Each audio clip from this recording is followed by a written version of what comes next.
勵志文章一張相勝過千言萬語，現今社會一張相勝過千言萬語，但呢個係咪好事呢？正係筆者喺呢篇文章正係要同大家探討嘅問題。現今社交媒體發達，人們嘅專注力時間越嚟越短。根據研究發現，人們嘅專注力只能夠維持8秒，亦即係話，人們好多時候根本唔能夠完整閱讀一篇新聞報導或者聆聽一段演講。好多人都淪為標題黨，睇完寥寥數字便以為自己知道事實嘅真相。更誇張嘅係，而家啲人就連標題都懶得睇，單憑一張相就能夠對號入座，有自己嘅總結。今日同大家分享特朗普嘅一張有趣相。由於相或者有版權，所以筆者唔喺呢度張貼，但大家只要輕鬆喺網上知，便能夠搜索得到。話說特朗普同大型嘅藥廠達成協議，並且喺白宮同藥廠高層一齊公開向記者宣布減肥藥將會大減價。期間，一位嚟自藥廠嘅高層代表忽然暈倒，而呢張相正係捕捉咗呢一瞬間。喺相當中，特朗普肅穆地望向前方，而後方嘅人員正係圍住嗰暈倒嘅藥廠代表，正提供協助。呢一張相反映出特朗普好似對後面發生嘅事情漠不關心，甚至有啲不滿嘅感覺。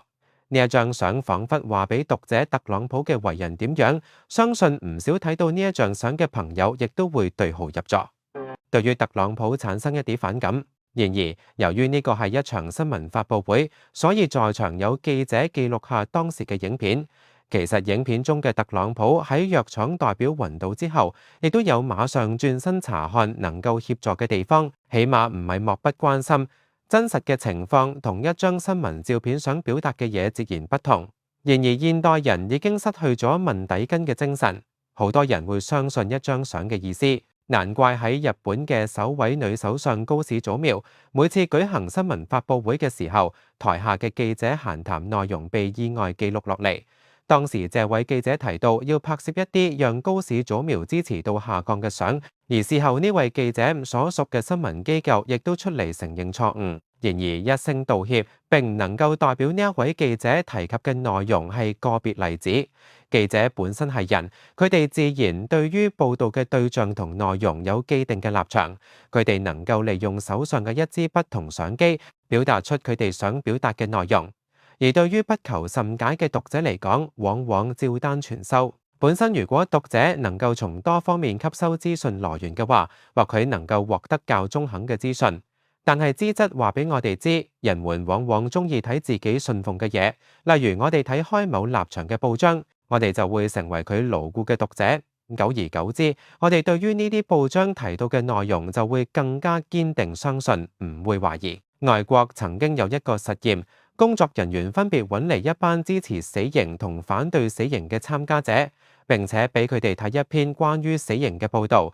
結果發現，無論支持死刑同反對死刑嘅一方，睇完相關報導之後，對於佢哋嘅立場更加堅定。亦即係話，同一篇文章交俾唔同立場嘅朋友閱讀，佢哋會睇出唔一樣嘅嘢。人性就係咁有趣。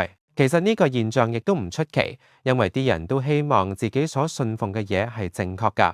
確認性偏誤嘅意思係我哋會中意揾一啲能夠支持自己立場嘅嘢。我哋在尋找資訊嘅時候，如果抱住呢種態度，我哋永遠唔會達到中肯嘅結果，因為我哋係有動機而尋找資訊㗎。咁樣會形成唔少思考問點。返嚟香港。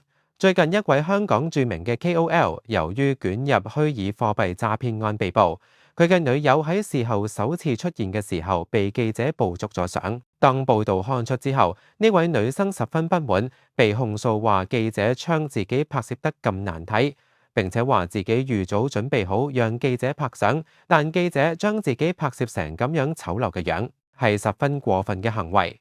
美國嘅總統特朗普亦都曾經投訴《時代》雜誌從不正常嘅角度拍攝自己係十分可惡嘅行為。由此可見，一張簡單嘅新聞照片其實唔係想像咁簡單。